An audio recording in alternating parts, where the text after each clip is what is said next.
Hey, happy holidays, Goatknucklers. Welcome back to Go Knuckle Talk with Flo, a new edition of STS 30.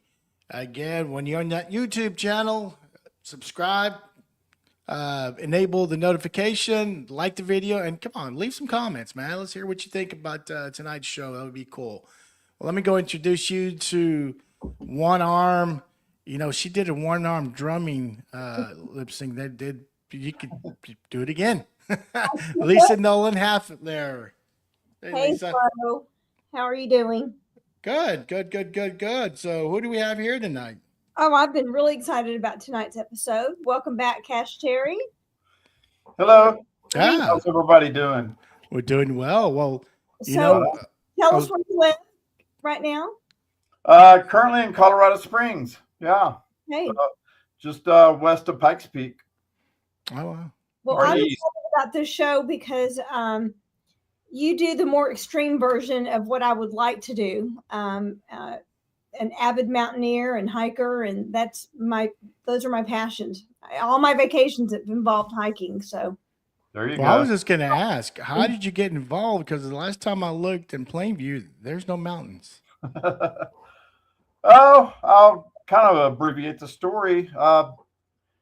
When I was a child, every year we would come to Colorado on vacation. My dad and I can remember vividly riding in the back of a 1969 Mach 1 and in the back seat. And you remember all the ice chests back then were like the little styrofoam squeaky ones.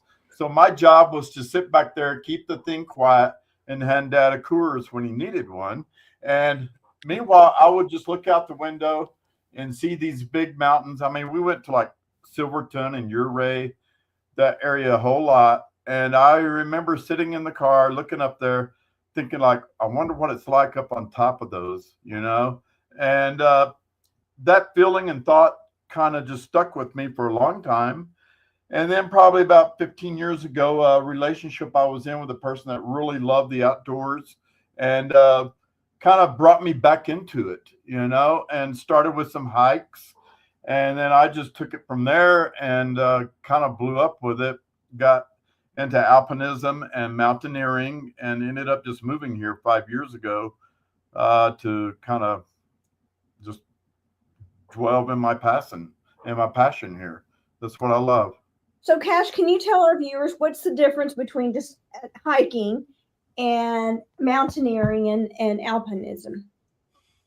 What the hell is alpinism? What are the distinctions between those three outdoor sports?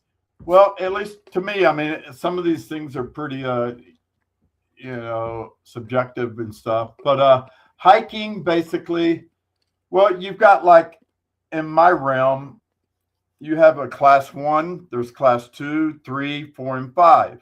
Those are the Yosemite decimal system, is what they're known as in this realm. And hiking, I would put basically as your class one and two. Class one is basically just walking with or without a hiking pole, as you're gaining altitude and such, or you don't even gain really altitude in that. But and then class two would be sometimes you're going to have to use your hands a little bit along with your feet, as like always, to like hold yourself to go around or up and over a big rock. Class three is when you start getting into some actual climbing and kind of exit the hiking. Class three, basically scrambling. Um, you're doing your elevation gain. Generally, you want 3 points of contact, two hands and a foot, or usually your feet and one hand as you're scrambling up rock. Um, and then class four gets to where it's like class three, but it's just a lot more vert. It's a much higher angle as you're scrambling still. And then class five generally is where folks start utilizing rope and your harness and such right there.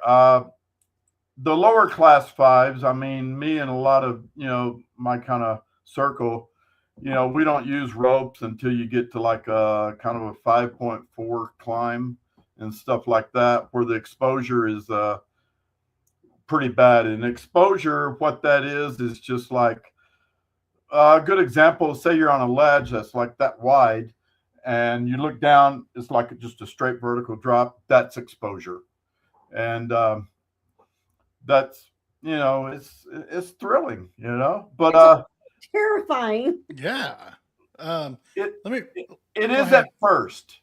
That's one of those things, guys, that, the more you do it, you kind of get used to it. And in a way, you love it, down the road, you like it. It's more thrilling. I mean, I guess, you got to be somewhat an adrenaline junkie to get into some of this, but it's addictive. It's fun. Well, I've got a question. Why do you have the eye of Ra on your helmet? Oh, that's the Eye of Horus. Yeah. Under Sure, it's my Horus? goat. I thought Ra was a solid pupil, and Horus was an open pupil. Mm, I Anyway, think that that's doesn't matter. Horus. Well, Horus means it's what was it? Anyway, go ahead, explain. That's a cool sticker that someone gave me, and I just thought it was cool. I've always liked just that, and I'm not into any symbolism or Egyptian mythology or whatnot, but it's just something I thought was kind of cool, and it makes me get questions like that. But yeah. So I see in that photo that you're wearing a helmet. And that you've got some harnessing stuff. So where can you tell us more about this photo? Where you were at? What altitude you were at? Yeah, that right there is going up what's called the Little Italy Couloir. And couloir is a Coulloir. That's the French word for gully. And it means, a lot of these terms in alpinism and such, mountaineering, originated in the Alps, Right. France, Italy, and Switzerland. And couloir means gully in French, like I said, but it's a vertical gully. And that right there is the Little Italy Couloir. It's on the north face of Pikes Peak. So it's really, it's like 40 minutes from the house. And it makes a good deal to, like, on a Saturday morning, if you don't have anything else to do, to go up that. And that's about, gosh, I'd have to look it up, but maybe a 1,500-foot gain. And it's what's called a spring snow climb. And like right now, we're just entering winter. It's a very dry one here so far. But what you do on the spring snow climbs up the couloirs, first of all, that's my favorite type of climbing because it's like a direct attack. You're not doing switchbacks and all that. You're going straight up the peak and in a gully like that, a vertical gully. That's my favorite type of climbing. But what it is generally in April, May, and June, you can do a lot of that. And you got to wait till the snow, it settles over and over through many storms throughout the season, and it gets really consolidated snow. And it's pretty firm. And that's when you can go up those couloirs without risk of the snow giving out from under you. And the avalanche risk is pretty mitigated by the consolidation.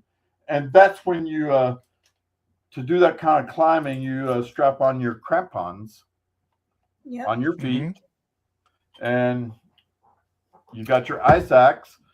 And this axe is a tool of alpinism and the snow climbs. You learn how to self-arrest. What that axe is for, 90% of its usage, you're going to use it like a pole, I guess, as you're going up, like I was in that picture. But like if you slip and fall, you self-arrest with that axe. Takes some practice to get pretty good at that.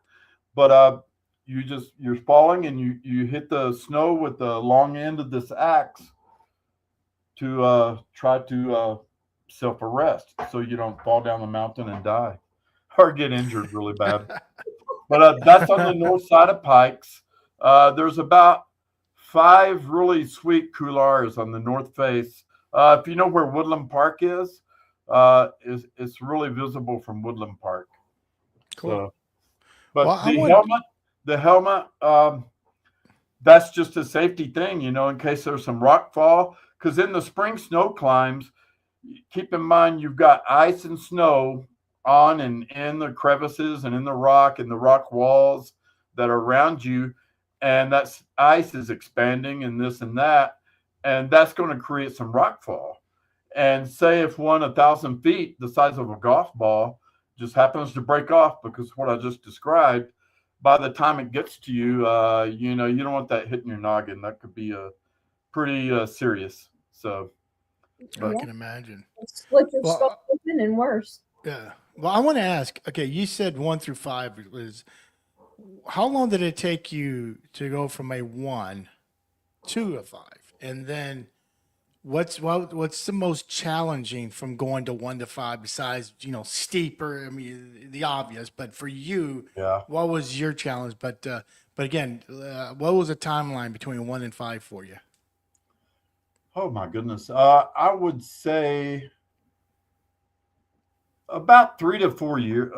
About 4 years. Yeah. And the biggest step in all that would have probably been from the class 3 scrambling up to a class 4 stuff.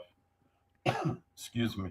And the reason there is the moves you're making are just much higher consequence. You might have a whole lot of air under you, whereas on a class 3 move, you really don't. And there's a great website for info that describes all this that we use for a lot of data and what we call beta is 14ers, the number 14, and then ERS, 14ers.com. And that's a really, really good resource. There's all kinds of things there. It's mainly dedicated to the 13,000 and 14,000 foot peaks here in Colorado. But they've got great descriptions of these classifications on there too. So what was your challenge for you to? I mean, was the challenge like a aerobic challenge? Psychological fear. Yeah, that you're going down the right road there. Just the exposure. Like I said, I guess the biggest challenge inside those classifications would have been going from class 3 to class 4 and even class 5 climbs. It would be the fear of the exposure. I'd already built up by that time, got over a lot of the fear of heights stuff, been on some narrow ledges and stuff like that. But then you really ramp it up, the exposure, when you're getting into class 4 and especially 5 climbs, because like I said earlier, it's much more vertical. And that means you're going to have a lot more air in front of you when you're climbing a slope like this on rock compared to one like that. You've got a lot more air under your feet and the consequences are much higher. You've got to watch for rock fall. You want to try to keep 3 points on all the time, like your feet and your hands on the rock. And you really want to test your hand and foot holds. Like before you grab a rock to pull yourself up, you want to just like make sure it's not going to give away, because I've had a couple of friends that have been hurt pretty bad like that, and actually came up on a gal that grabbed a rock on Capitol Peak. It was her last of the 58 14ers when me and my buddy went and did Capitol Peak by Aspen. It was her last one, and we didn't see her fall, but we got into the basin to make our count right when she fell. I mean, just right after she fell, and it was like a 2,000 foot fall, and that was her last one. It was pretty sobering, and it made us really pay attention the next morning. Sure. Well, is it survive? Oh, yeah. No, she perished. Oh gosh. Is that the way to go for Mountaineer? I mean, is it like, if I'm gonna die, that's the way to go. Do what you love. Yeah, I mean, we don't want to think about it, but yeah, I mean, sometimes you do. You can't help it, and yeah, that would be the way to go, man. I mean, honestly. I assume you have to have a lot of confidence to do these climbs, because I would imagine if you're afraid, that's when you're vulnerable to make more mistakes. Is that? No, I think when you're cocky, you're more apt to make mistakes. Fear is a good thing. Fear can be a good thing. Lisa's right on that. Ouch. Yeah. And I've been there. I've done 1 14er and I have never been so scared in my life. Which one did you do? I took a group of women to hike the Inca Trail to Machu Picchu. Oh, okay. That's okay. Yeah, it's up there. That's And sweet. so the very first big climb was Dead Woman's Pass, which is a little higher than 14,000. Yeah. And then and coming off of that was even scary. Going up it wasn't scary. You know, there are some, you know, the path narrows and it's a 10,000-foot drop. It was on the other side of that mountain that was just these giant boulders. And we had some people who really struggled. So it took them, I'm going to say, hours longer to get up that mountain than it should have, which delayed everybody else. And we had to come and I see a group of men running up the mountain going, what the hell is happening? And it's all the Sherpas.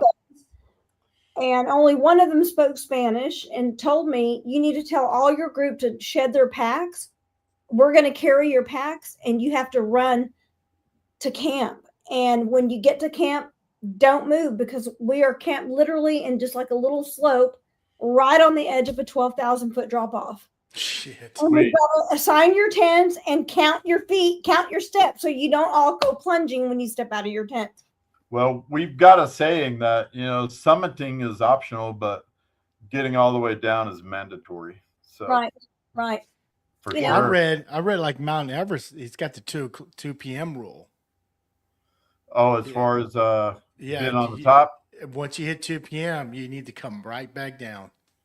That's like up here on these 13 and 14,000 foot peaks during mainly like the end of June through the end of August is it's monsoon season during the summer, and lightning is a huge risk, and you want to get down into the trees like between noon and 1 p.m.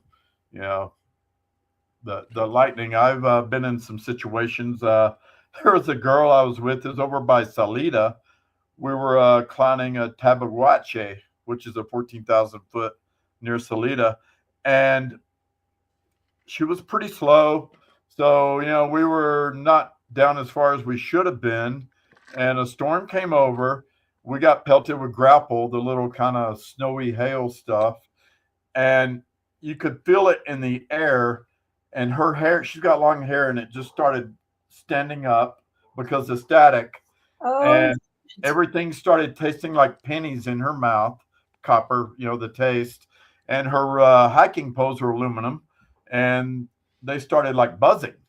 So, yeah, she threw her poles down and thankfully finally kind of sped up a little bit and caught me and the other person. And we all made it safe, but I've had a few friends, you know, be zapped by static up there and stuff like that. Man, screw that. Well, hey, let's show this. I'm going to show this video you sent me.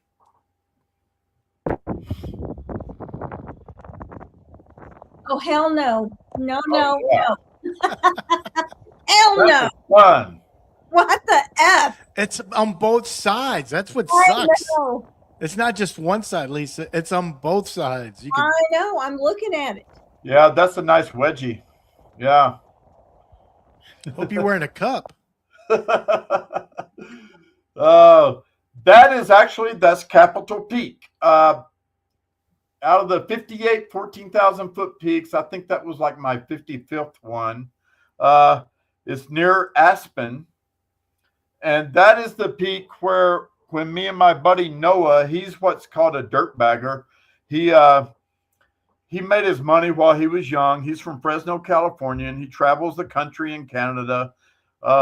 He's got an old Impala that he lives in, basically, and he climbs. And we hooked up and climbed that peak, and that's the one where the young lady fell right above that. In that video, there's some rocks up above there, further up the peak, and she grabbed one, and it came out from under her, and she perished. But right when we got to make our camp at the bottom of that peak, we saw the helicopter. They came in and recovered her, and it was very, very sobering, and we paid attention that morning in that video right there. But yeah, that's about a 2,000 foot drop. Wow. So which one are you in the red? Yeah, that's me right there. Yeah. That was you crawling. Yeah, that's called the knife edge on Capitol Peak. Knife edge. Yeah, it's Nice. like I Yeah. think that's 14,130 feet or something like that. A But jagged knife edge. I was gonna. yeah, How long is it?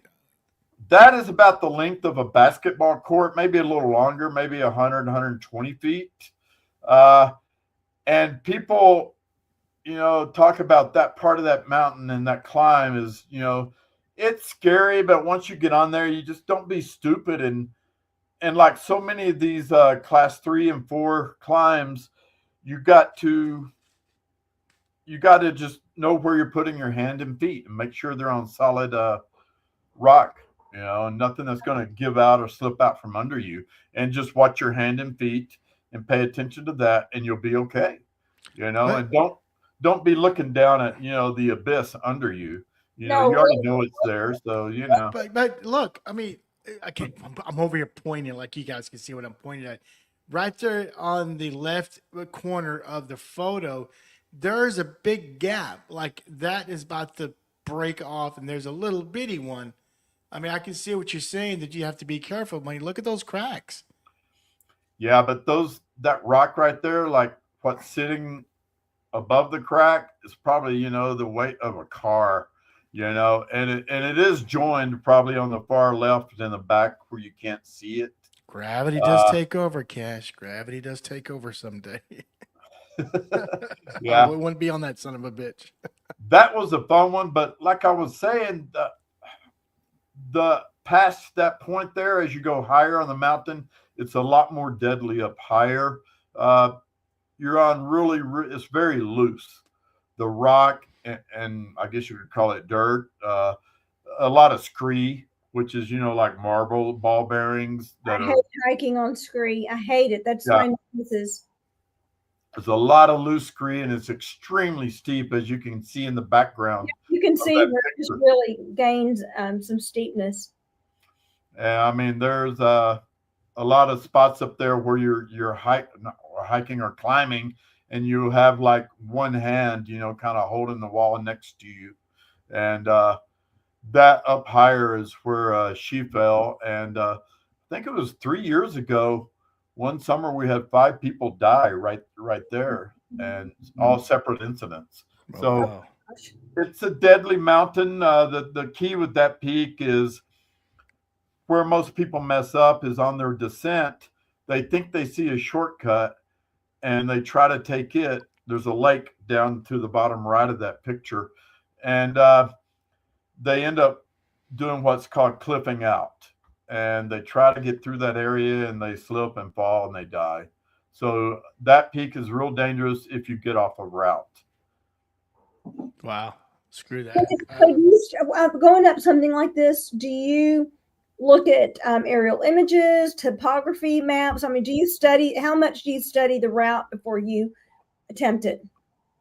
Quite a bit. It depends, on the classification. Like if it's a class 2 or 3 climb, I'm not going to study. I'm still going to study pretty good, but not as much as say a class 4 or 5 climb. We look at, like right now, when there's a little bit of snowfall, we'll look at like satellite pictures of where we're going to be climbing. Copernicus is a good satellite for that.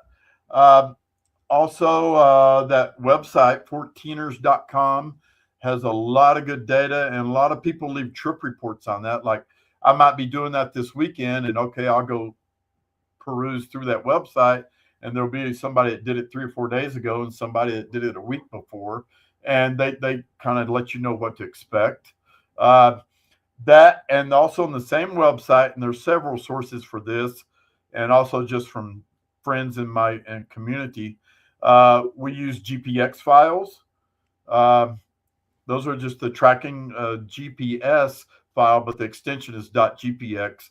And a lot of people use this app called Gaia. I use CalTopo myself and download it to the phone, and we have the route on our phone. We can track it and see if we're off route or on route. But between that, reading trip reports, and sometimes looking at satellite, and go with somebody that's done it before too. You can get a lot of what we call beta right there, and that Definitely weather, I'd imagine too. helps. Definitely Weather all the time. Yeah. Mountainforecast.com is good. The NOAA, the national, the NOAA website for weather, that's a great resource too. And Cool. Do you always take a sat phone with you? I carry a Garmin InReach Explorer. Okay, that's what we have. Yeah, I love those things. You can actually email with it. Yeah. And I text, and I also do my tracking on it. And then you can text the tracking link to like your family, like spouse and my kids all the time. And they can get online and see exactly where I'm at on the route. And it's on a topographical map and everything. And they can see where you're at. It drops like a breadcrumb, we call it, tracking like every 10 minutes, I think is what I got mine set on. But the cool thing about the Garmin InReach is I don't use it really for navigating. I mainly use it just for what I just described. And the app, EarthMate, can go on your phone. So you just Bluetooth from the InReach Explorer to your phone and just throw the Garmin in your backpack. And then you got your phone for the GPX files on CalTopo, and you're also connected Bluetooth to your InReach, and you can text people via satellite. It's just like a sat phone, but you just don't have voice calls. Okay. Yeah. Well, I want to ask you a question. Yeah. If you started this when you were say in your 20s, do you think you would have maybe conquered or tried Mount Everest? Because that's supposedly the tallest mountain in the world. It is 29, around a little over 29,000 feet in the air. And Lisa, let me put that in perspective. Since you used to work for Southwest Airlines, commercial planes fly at 30 to 40,000 feet. Yep. I mean, they're up there where the planes are. Yeah. It's crazy. Yeah. I mean, you think you would have attempted, or for sure, dude. I've thought about that many times. That a lot in the Andes, and the Tibetan Plateau, but yeah, Everest for sure.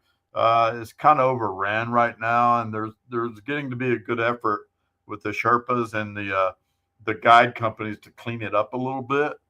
But to answer your question, absolutely. Life happens, and I didn't roll into this, I don't know, until about 15 years ago.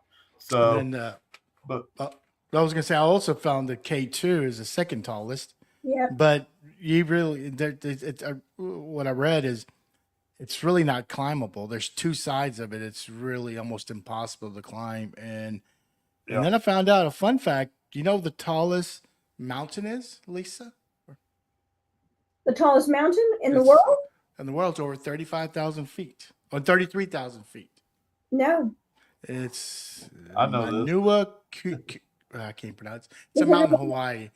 It's also you're including it's below the surface of the water. Yeah, it's underwater. Yeah, but yeah, Mauna Kea. I got some friends over there right now. A couple of climbing buddies. They're visiting her family, and they did that peak yesterday. Oh, it's nice. Above sea level, it's like 13 something. But yeah, but you're right about K2. I think 1 out of 3 people that attempt K2 die. So there's a couple of bad spots on there under a serac that drops tons of ice all the time. And you're talking about professionals. I mean, you got people that they're attempting this. It's not novice. Well, no, you can't go up there if you're a novice. But it's either the goal or the nemesis of a lot of professional mountaineers. Is that the summit?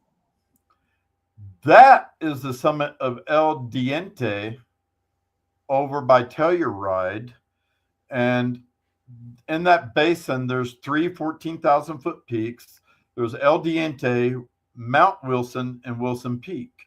On that day, me and my 3 friends there, we summited El Diente first, and then you traverse the ridge, which at spots is like a foot wide, and there's these pinnacles you got to go over and all that, and traverse that ridge over to Mount Wilson. And Mount Wilson is actually, if you've seen a can of Coors Light, it's got a picture of the mountains on there. That's Mount Wilson. And yeah, one day we got those 2 peaks, and that's one of the 4 great traverses on the 14ers in Colorado. That's the Diente Wilson Traverse, and then there's the Crestone Traverse, which is over by West Cliff. That connects the Crestone Peak and Crestone Needle. And then by Alamosa, you've got Mount Blanca and Little Bear. There's a ridge traverse between those 2 14ers. And then a lot of people know about the Maroon Bells. They're kind of famous up by Aspen.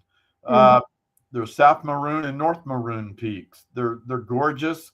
They're just pyramidical shaped, and it's this kind of a vermilion colored rock. And the Maroon Bells are deadly, and they're beautiful, but there's a ridge that connects those 2. And those are the 4 great traverses. I still need to do that one.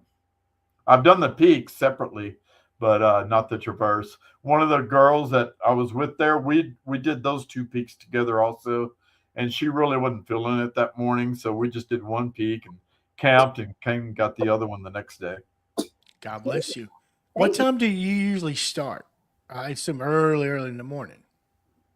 Depends on the mileage and the elevation gain and the season. Typically, just in general, probably you want to start between 5 and 6 a.m., and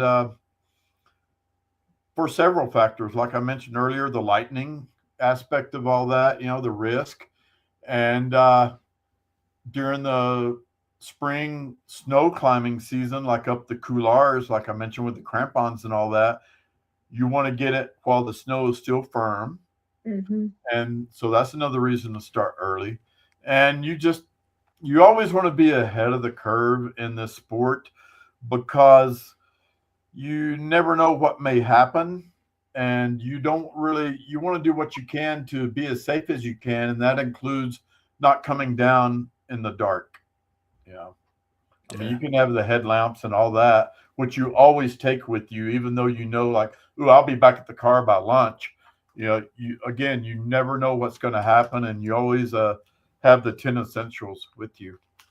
Yeah, and better to climb with headlamp than to descend with a headlamp. You don't want to descend in the dark. Hence, those Sherpas came to get us, because it was going to get dark on us, and it was a pretty good descent at about a 65-degree angle on big rocks. And they're like, you have to run. If you don't run, you're not going to make camp, and it will be dark, and you guys are going to either get hurt or die. I'm like, okay, cool. So I want to ask, I've seen photos of people, their tents are like attached to the side of the mountain. Oh, portaledge. Yeah. Yeah. So where would you do that? Man, that would probably be,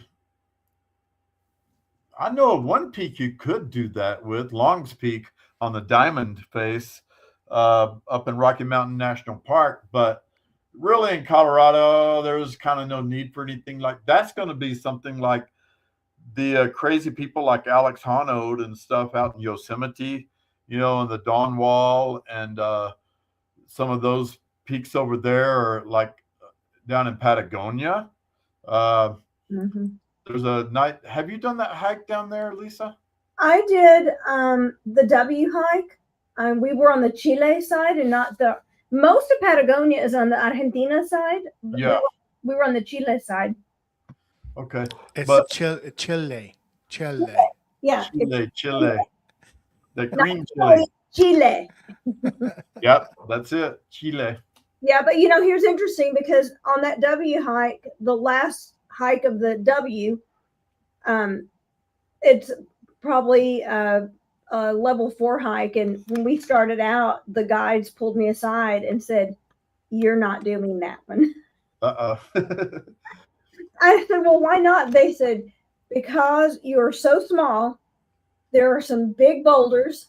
We're Yeah. going to be dealing with weather. There's still snow and ice up there, and you have two artificial hips. It's not worth the risk. Like it's too big of a risk for you, and then that puts our whole group at a risk to get back down. Exactly. Yeah, and they're like, we're just not, for safety reasons, you're not going on that. I'm like, okay, well, I guess I'll go get a massage or something. Go have a mocktail. Go to the resort. You need to come up here sometime and do a 14er. I would love that. So look at that beautiful. Wow. So are you rappelling down, or are you trying to climb up right there on the right? That's rappelling down off of Tea Kettle Mountain. That was in June of this year. Tea Kettle is okay. I've done all the 58 14er, 14,000 foot peaks. So my objective now is what's called the Centennials, which is the 100 highest in Colorado, which is all the 14ers that I've already done. And then it's actually 47 of the highest 13,000 foot peaks. And Tea Kettle there, it's over by Ouray. That is one of those peaks. And it's one of 3 peaks that it's a mandatory class 5 to get on the summit, which means you have to rope up to sit on the very, very top. And that's after my buddy Lee, who's a great rock climber. He got us up there, and he took that picture as I rappelled down. That's a great shot. That was a great day. And the picture right under it is the same day, the same climb, going up Tea Kettle. That's me exiting what's called the Black Gully. Very, very steep and loose. And to get out of that gully at the top of it, you have to do like a class 4 move. And that's what I just finished right there. And the mountain in the background is called Coffee Pot Mountain. So we did it after we did Tea Kettle. And that day it is so steep and loose, as you can see right there. We went, I think it was 3.8 miles of hiking and climbing, and it took 11 hours. Jeez. Oh my gosh. Was that just all the loose scree and the technicality of it is amazing. Yeah. Lots of class 4 and 5, but yeah, I've got a video. I mean, it's like water. One of my buddies, there was 4 of us, and one of my buddies like caused a little slide of scree and talus, and it's like an actual river, just going down about 3 feet wide, and it's just flowing. It's just scree and talus rock, just like a river that flowing off the mountain. It's pretty wild. And what about the bottom left? Where is this? Boy, that was my high point. That is on the Monte de Venus in the summit. Okay, that's like 5 summits, and that's on Monte de Venus on we call it Izta, but it's Taxihueto. It's an extinct volcano down in Veracruz. It's down in Mexico. That's the glacier down there under it, and there's lots of permafrost, and that was pretty wild. That was my high point right there, where I took that picture. I think it was like 16,980 feet. But the track goes to the left of that, and that was 2 Februaries ago. Me and my climbing partner at the time, we were flying to Mexico to climb Pico de Orizaba, another volcano there in Veracruz, Mexico. It's a little over 18,000 feet high, and a big storm blew over that whole region the day before we caught the plane out of Denver. And on our way down there, we had a guide for these climbs. They called us, and 2 people had just slid off of Pico and fell to their death off of Pico de Orizaba. And what it was normally all that glacier and permafrost is covered in like a couple of feet of snow. That's pretty consolidated, and you only need the crampons generally. Well, that big storm that blew through, it blew pretty much all the snow off of the glacier, and you're left with this black ice and permafrost. And like in that bottom left picture, that ground right there is like as hard as steel. and because of the permafrost. And so we changed it midair before we even landed in Mexico City to climb Iztaccíhuatl here. And it's actually next to another volcano called Popocatépetl, which was erupting while we were there. So we're climbing this extinct or dormant volcano. That's the caldera there in that picture. And the mountain next to us is Popo, and it's erupting, has this giant plume coming out of it, and you can feel the ground shake every now and then. And it was really cool, but we had to turn around. We did not get to the actual summit, which is 17.3 something there in the background, because my partner, she only weighed like 105 pounds, and it's a very high slope angle there. We had crampons on and everything, and there was one section of black ice about 6 feet across that me and the guide got across.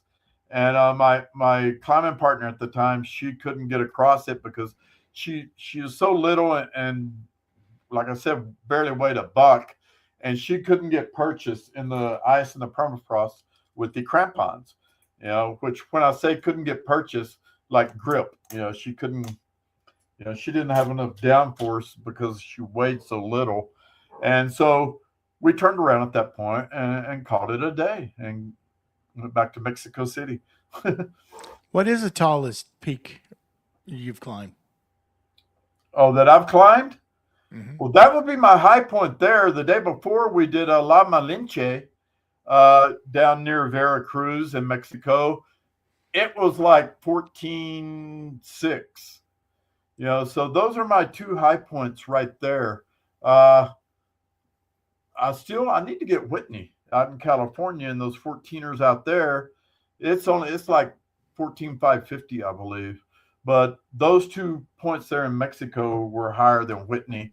You would have to actually either Pico in Mexico at 18,000 something, or up to Alaska to get anything higher in North America. But the highest of the 14ers in Colorado would be Mount Elbert up by Leadville, and it's, I believe, 14,443. It's just a little bit lower than Mount Whitney in California. Okay. Well, you ever take oxygen cams? No. You're talking about those little things they sell in the store and stuff? Mm-hmm. That's a farce. Don't buy those.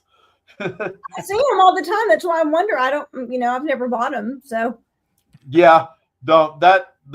That's kind of a running joke up here. That's just somebody making some money, really, because that's not going to help you. I mean, okay, you inhale it or whatever out of that can, the O2 can, and okay, well, you're going to exhale it like in 20 seconds. It's just right. No. The key is really conditioning.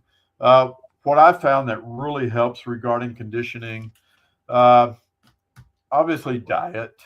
I try to stay away from bread and eat good carbs like potatoes. Really give me great energy. But like a high protein and veggie diet. Stay away from breads and booze. A lot of water, especially if you're coming from Texas and you're going to do something up here like a 14er or 13er, you want to drink a lot of water. Hydrate a lot. That'll help you acclimate a good bit. But that and just a lot of cardio. I do a lot of cycling, either road bike or this time of year kind of pivot over to mountain biking. And I love to trail run. There's a lot of good places here. Go around Garden of the Gods. I've got a 5-mile loop I do around there. Or hike halfway up Pikes Peak. It's a spot called Bar Camp. You could Google that. You can actually spend the night there. Hike up there and spend the night. They have a bunkhouse. They have a great spaghetti dinner. But it's an old log cabin with the bunkhouse that's like a little over 100 years old now. And they have people that stay there 6 months at a time, usually a young couple, and hike up to Bar Camp. On a Saturday morning, it's about 7 miles up to it, maybe 3,000-4,000 feet of gain. Sit on the porch, have a hot chocolate, and then run down. It's right next to the incline, the Manitou incline. Man, I miss trail running. That's the one thing I really miss. I loved trail running. I love it, because it helps a lot with the coordination, It especially does. when you're hauling ass downhill, and you're always planning like 3 or 4 steps ahead.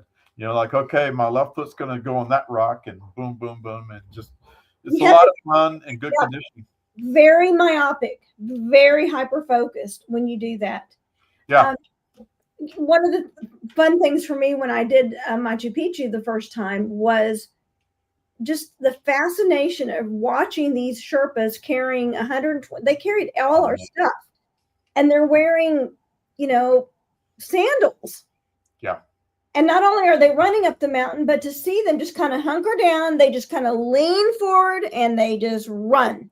Yeah. All that shit on their back, and they're my size, 5'1", teeny guys. It's fascinating. They're used to it. They got that high red blood cell count, which I do. Living at altitude, that really helps a lot. Because like when I go to Texas and ride with my daughter in Lubbock or something on the bikes, she's a cyclist, and I feel like I'm supercharged. Because my red blood cell count is really high.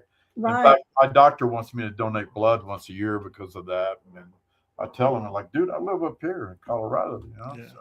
Cash, Well, I have to ask, what about climbing down? I know this is a stupid question, like going to Grand Canyon and climbing down, the opposite. Is that you ever done that or thinking about doing it?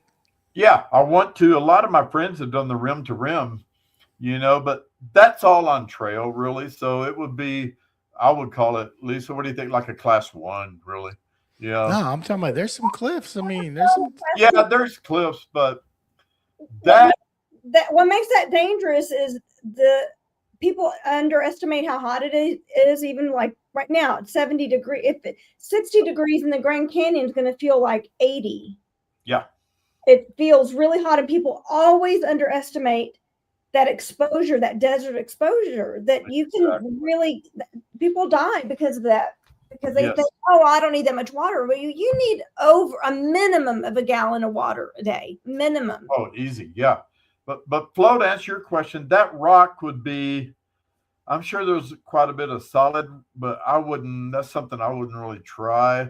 That would be kind of sandstony and kind of loosey goosey stuff. I mean, I'm sure there's some routes and people have done, but pretty much mostly what's done in the Grand Canyon is just, I'll say, simple hiking, for the most part. Yeah. Okay. Do you carry any kind of weapons for just? I don't. Sometimes when I'm doing a backpack, I do carry. It's like a foldable knife. I mean, it's like a 4-inch blade, and that's just kind of one of the 10 essentials that you want to do when you're in, or have on you when you're in the backcountry. Now, my buddy Ryan, him and his wife Kira, really good climbing friends of mine. They're the ones that just are in Hawaii climbing that Mauna Kea or whatnot yesterday. But he has a 40 semi-automatic. He always has in his backpack. Yeah, but I'm kind of a weight weenie, and I think that comes from road cycling. Is I try to travel as light and fast as I can all the time, and I'm not going to be carrying a piece with me or anything. And just a knife if I'm backpacking. Otherwise, if it's a day trip, no, I don't have a weapon or anything. And shit, I'd be carrying my judge. I ain't gonna lie. I'd be having my judge next to my really, hip. Because I have been tracked by a mountain lion before, and I did get my knife out at that moment. It was in the dark, about 3 a.m, and I was in a clearing. And when it's a big cats, well, 2 things. You see both of their eyes. If it's like a deer or something, you don't see both eyes. You'll just see one, like when they have their head turned, because their eyes are on the side of their head. But cats, their eyes are both up front, and it's that kind of yellowish amber color, and cats will dip their eyes like that. They kind of blink and do like that. And he was watching me, and I would go a few hundred feet across the meadow, and he was in the trees. And this is like at 3:30 a.m. in the dark. And I got my headlamp, and about every couple of minutes I would look, and he was just staying even with me in the trees. So he was kind of tracking me, and I'm like singing out loud, making as much racket as I can. I got my little knife in my hand, and the sun started coming up later, and it was all good. But I've That's heard cool. them out there, seen several bears. We actually in Rocky Mountain National Park it was last summer, me and my climbing partner, we saw a bear like at over 13,000 feet, up way above tree line, running down the Talus slope. That was kind of unique. Was it a brown or a grizzly? Colorado, there's no grizzlies. It's There's no only black bears. And then some of the black bears will look reddish brown, but only black bears in Colorado. Grizzlies, you get into Wyoming, and we were really looking for them when we were climbing in the Tetons last year. You need to But look for we never got to Sasquatch see up one. there. Huh? You need to look for Sasquatch up there. I've got a friend that swears he's been harassed by one over by Buena Vista, near a peak called Mount Huron. He says like they'll get a log and they'll beat it on a tree and stuff. And he said he heard that all night long. And he went and climbed. And when he got back, he had a 5-gallon jug of water at his camp. And like half of his water was gone. And that he heard stuff all night long. But this guy's kind of goofy too. So, I have a question for you, Cash. So when you started out, we talked a little bit, we just touched on the idea that, fear keeps you smart and safe. How would you, so let's give fear a scale of 0 of being no fear and 10 being supremely fearful. Where were you when you first started on the fear scale that I'm making up, and where are you now? Okay. Interesting. That's a dang good question. Well, I guess first of all, it would kind of depend on the terrain a little bit. And let's just say like, class 3 and 4 stuff, maybe. Scrambling. Let's use that. That's kind of right in the middle between hiking and real climbing, like with ropes and such. 0 to what? 0 to fear. 0 being no fear at all, and 10 being the absolute, like 0 to 10. About the shit in your pants. Started out probably about an 8, to be honest. And then after 1 or 2 climbs in the same skill set or classification or whatnot, it drops down to 5 and then 4. And right now I can confidently, hit some class 5. The real risky stuff where there's if a foot slips, you're dead. Yeah, it's probably about a 7 on that. But typical, like we were saying, back to our midpoint, class 3, maybe a 2 or a 3 on the fear scale right now. You get confidence, but you're always going to respect it and always test every foothold and handhold on class 3 and up. And by the way, you wear a helmet on class 3 and up also. Absolutely. Well, I like that. You respect the mountain. I like that. Well, hey, man, we're past our time. At least we can keep. You know what? Screw it. We'll go a little bit more. I want to share a funny story with Cash. So when I did that trip, we had a little incident. Well, we all got giardia for one, okay, but the girl who was the sickest had to be carried down the mountain by a guide, and the Sherpas all left, and they left the cook with us because he's the only one who spoke Spanish. All the other guys only spoke Quechuan. Oh wow! And we'd made it over Dead Woman's Pass. We'd camped in the cloud forest. We're coming down, and we're at 12,000 feet at this point. And there's a narrow ledge, it's just a sheer drop off. And he kept telling us to be careful because there's overhanging rocks that if your backpack hits, you're going to get hung up or flung over. And I made the stupid mistake of asking this cook, who's now our quasi guide. He was afraid. He said, "Oh yeah, I used to be absolutely terrified." He said, "But I've been doing it for 17 years and you get used to it and the fear goes down." Yeah. I said, "Here's the stupid question. Have any of your Sherpas died?" He said, "Oh, as a matter of fact, right at this very ledge where we are." Of course, it was only this wide. My knees buckled. I leaned against the mountain and I was frozen. I couldn't move. I mean, I was just trembling. Yeah. And I thought, you dum-dum, you don't ever ask that question when you're in the middle of it. No. Yeah, you build up a tolerance for it, I guess is a good way to put it regarding the exposure and addressing fear and all that. I mean, the more you do it, you kind of build a tolerance up to it, like you would, a painkiller or, something like that. Yeah. But, oh I'm my really God. glad you're doing, Cash. I'm living vicariously through you because I Uh, know I know, right? I know my limitations, and I'm only gonna live vicariously through him because I have no desire to climb that shit. No. it's, Hey, it's, it's go kind ahead. of spiritual, man, Yeah. in a way, and, perseverance, and you'd be surprised at how far you can push yourself mentally and physically. What's you share a story about that pelt behind you?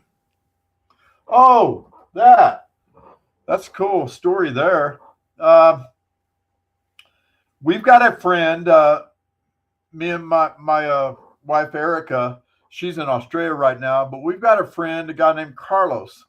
Okay, there's a ranch down by oh, it's by San Luis, Colorado, which is just north. Okay, it's north of the New Mexico boundary. Like when you're driving up to Raton and you look to the west, you see all these white cap peaks. yeah, That's the southern part of the Sangre de Cristo range. right. And our friend Carlos De Leon, he is a ranch manager of what's called the Cielo Vista Ranch. It's 85,000 acres. And he is a Marine, ex-Marine. He was a sheriff of that county. Really great guy, him and his sons. Well, there's a 14er on that ranch property. It's privately owned on this 85,000 acre ranch.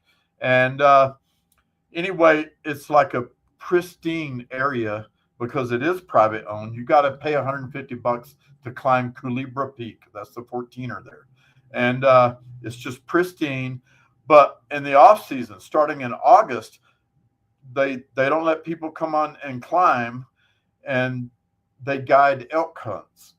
And she was my girlfriend at the time, Erica. Carlos called her, and he had like with the VFW locally there, they were raising money, and they had like a raffle thing, and she paid for it. And to win the raffle, you would get a free guide on an elk hunt. Well, she didn't win, but he's such a cool guy. He let us do it anyway, and he took us on a 2-day guide, a hunt. And I had this other climbing partner at the time was a Marine also, and Mike, he's from Cali. He likes to hunt. So all of us would go down there on that guide for 2 days, and Mike shot this cow, and he didn't think he got her at first. And so he shot another cow. And so then everybody walks over there to the animals that he'd shot. Lo and behold, he killed both of them. Oh, All right. The other cow was smaller. So Carlos, the guide, is like, oh shit, you only had a tag to shoot one elk. So it was like, we can't get in trouble with the game wardens and stuff. So he thought there's a lot of impoverished families around there. It's a lot of old Spanish families in that area, just west of Trinidad in the mountains. And so there had been this kid for a week out there hunting, had a tag, and he never got one, and he's just hunting to feed his family. So Carlos called this kid. He immediately drives up and gets the second elk that got shot.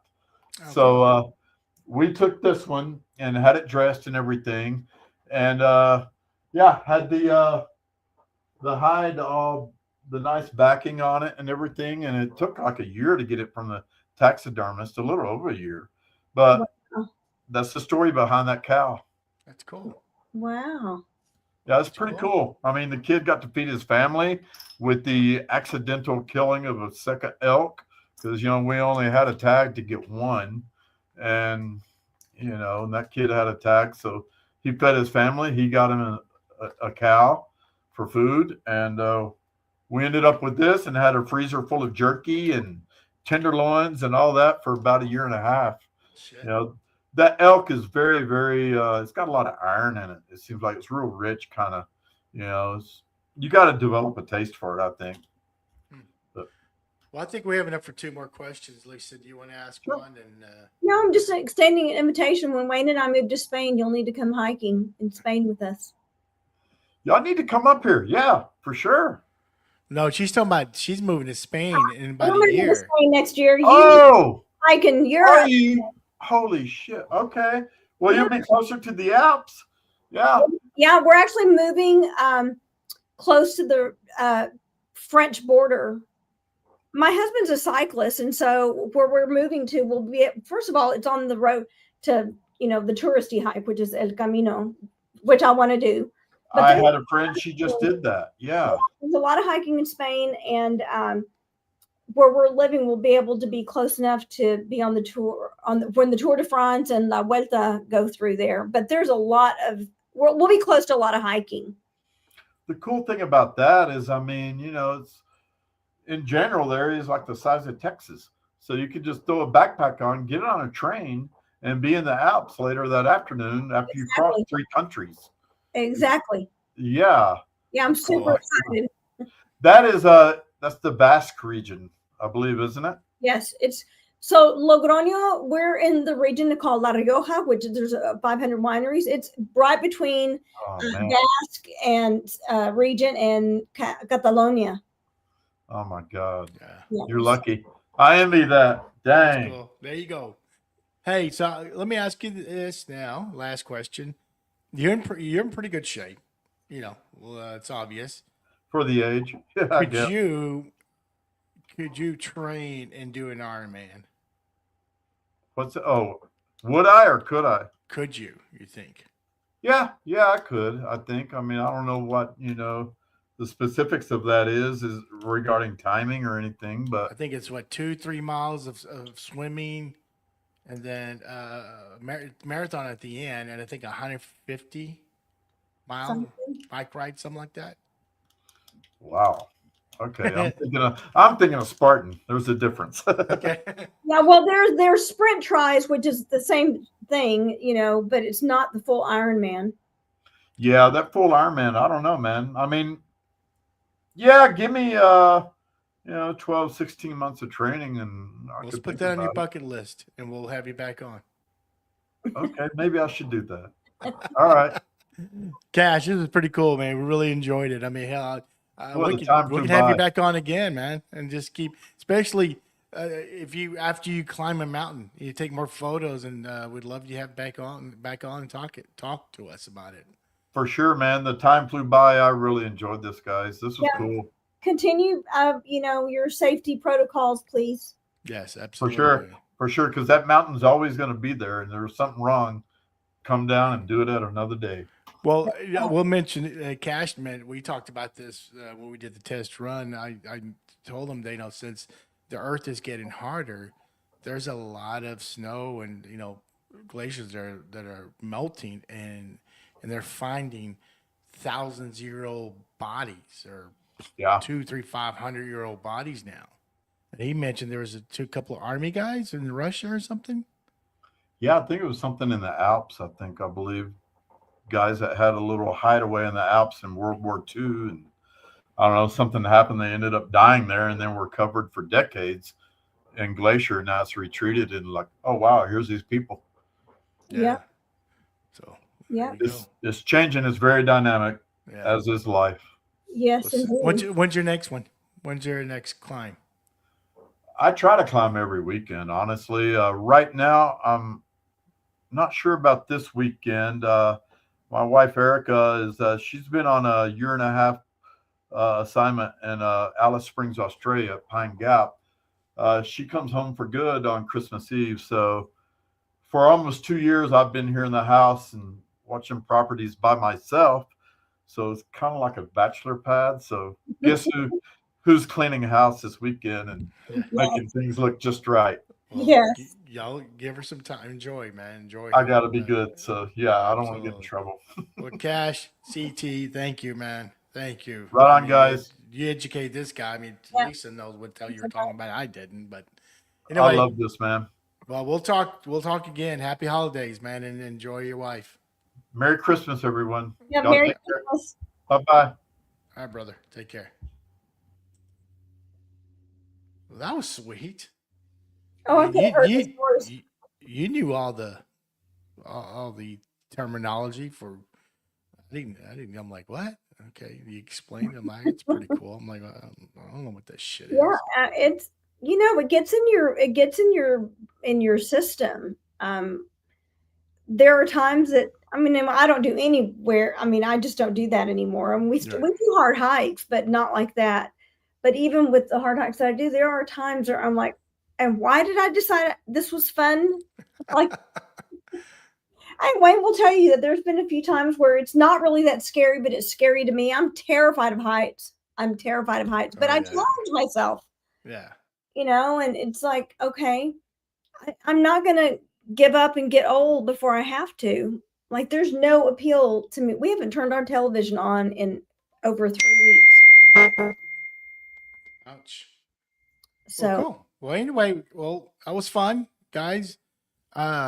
Monday, we're gonna do something special. We're actually gonna go in detail what STS 30 is, because we could probably have a lot of single guests on that show on this show, and actually we're gonna do an STS us, and and again we'll explain it more on Monday. So it's gonna be around 7 o'clock, and then our last show for the year will be my daughters Riley and Maya, and so that will be I think on the Monday the 30th, I think of December. But anyway, guys, we're getting close to 2 years, Lisa. 2 years. I can't believe that. It doesn't seem like we've been doing this, and I mean, I really Seems love it. like just yesterday I got the phone call from you with, "Hey, I've got an idea," and I'm Right. like, "Okay, I'm in." Oh, and we may also maybe let you guys know what STS means. So I think, we'll well, since somebody's already guessed it, I think we should. oh yeah. So anyway, all right, guys. Good night, peace and love, and hey, go knuckle, man. Well, this is Go Knuckle show. We don't do Go Knuckle. All right, guys. We'll talk to you guys on Monday. Good night. Good night. Oh.